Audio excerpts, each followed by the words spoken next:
અમરેલીના senior citizen park ખાતે આજે આપ પાર્ટી દ્વારા કિસાન મહાપંચાયત સભા યોજવામાં આવેલ હતી। જંગી જનમેદની વચ્ચે આપના નેતાઓએ સરકાર સામે પ્રહારો કર્યા હતા, ત્યારે વિસાવદરના ધારાસભ્ય ગોપાલ ઇટાલિયાએ ઉર્જા મંત્રી કૌશિક વેકરિયા સામે બે કાયદા આગામી સત્રમાં લાવો તો ગોપાલ ઇટાલિયાનો મત મળે તેવો રણટંકાર જાહેર મંચ પરથી કર્યો હતો। અમરેલીના સિનિયર સિટીઝન પાર્ક ખાતે આજે આપ પાર્ટીની કિસાન મહાપંચાયત સભા યોજવામાં આવી હતી, ત્યારે વિસાવદરના ધારાસભ્ય ગોપાલ ઇટાલિયા, ગારિયાધારના ધારાસભ્ય સુધીર વાઘાણી, બ્રિજરાજ સોલંકી, રાજુભાઈ સોલંકી સહિતના નેતાઓની વિશેષ ઉપસ્થિતિ વચ્ચે બ્રિજરાજ સોલંકીએ સરકાર સામે આકરા પ્રહારો કર્યા હતા। ત્યારે વિસાવદરના ધારાસભ્ય ગોપાલ ઇટાલિયાએ સરકારના મંત્રીઓને પટ્ટાવાળા સાથે સરખાવીને સરકાર નહીં પણ સર્કસ હોવાનું ગોપાલ ઇટાલિયાએ જાહેર મંચ પરથી જણાવ્યું હતું। જ્યારે આગામી વિધાનસભાના સત્રમાં આ વિસ્તારના કાયદા મંત્રી કૌશિક વેકરિયા જો સરકારમાં હોય ને સર્કસમાં ન હોય તો બે કાયદાઓ લાવે તો ગોપાલ ઇટાલિયાનો મત ભાજપને આપશે તેવું જાહેર મંચ પરથી પડકાર ફેંક્યો હતો।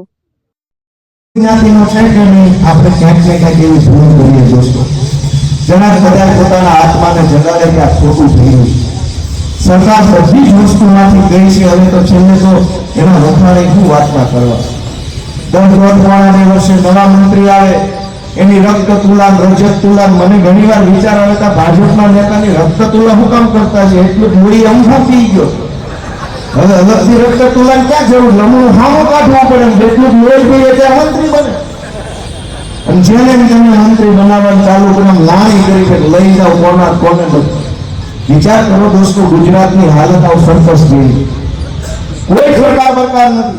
અને છતાંય જો એવું હોય, મેં તો ખુલ્લેઆમ એમ કીધું કે ગાંધીનગરમાં સર્કસ છે, આ મંત્રી બધા સર્કસ બરકસ વાળા છે, છતાંય કોઈ મંત્રીને કોઈ આગેવાનને એમ લાગતું કે ના ભાઈ ના સરકાર છે તો આ અમરેલીથી કાયદા મંત્રી બનાવવા છે, બાકી રહી ગયું।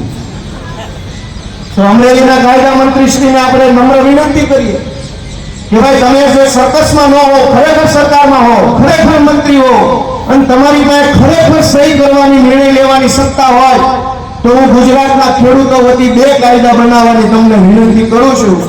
ફેબ્રુઆરીની અંદર બજેટ સત્ર આવવાનું, બજેટ સત્રની અંદર કાયદો લાવો। ગોપાલ ઇટાલિયા એ કાયદા ઉપર બિલ ઉપર મત આપી અને કાયદો બનાવવામાં તમને સપોર્ટ કરશે, પણ ક્યારે તમે જો સર્કસમાં ન હો, તમે ખરેખર મંત્રી હો, પટાવાળા ન હો, તમારી પાસે સત્તા હોય, તમારી પાસે અધિકાર હોય, તમે સહી કરી એકવાર તમારો સરકારમાં વટ પડતો હો તો બે કાયદા ગુજરાતની વિધાનસભામાં ફેબ્રુઆરીમાં લઈ આવો। એક કે આખા ગુજરાતમાં જે જમીન માપણી થઈ છે, જમીન માપણી રદ કરવાનો કાયદો ફેબ્રુઆરી સેશનની અંદર વિધાનસભામાં લઈ આવો, એમાં હું મત આપીશ ભાજપની સરકારને, જાહેરમાં કહું છું હું મત આપીશ ધારાસભ્ય તરીકે।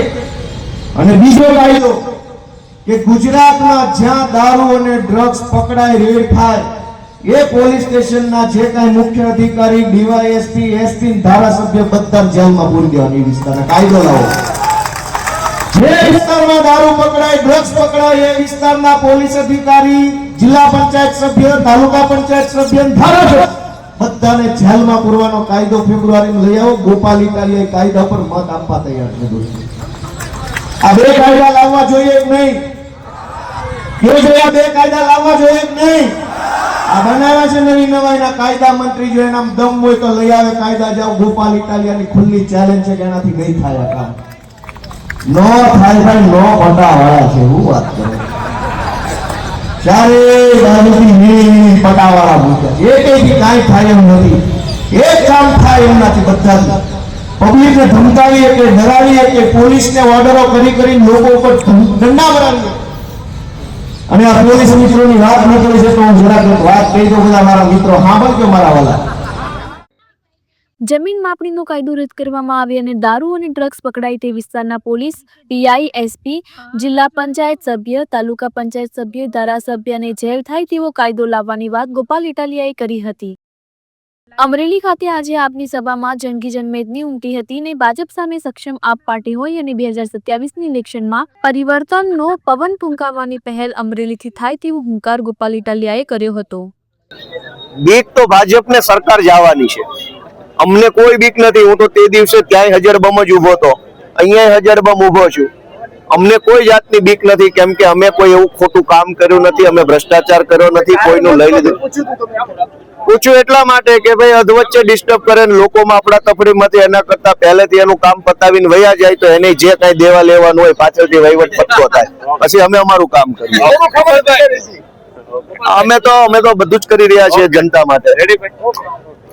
ગોપાલ ઇટાલિયા જાહેર મંચ પર ભાષણ કરવા આવે ત્યારે જામનગરની જુડું ફેંકવાની ઘટનાનો તાગ મેળવવા અહીંયા કોઈ હોય તો આવી જાઓ, એટલે વચ્ચે ડિસ્ટર્બન્સ ન રહે તેવું કહી રમૂજ પ્રસરાવી હતી. ત્યારે મીડિયામાં પણ બીક તો ભાજપને સરકાર જવાની હોવાનું ગોપાલ ઇટાલિયાએ જણાવ્યું હતું.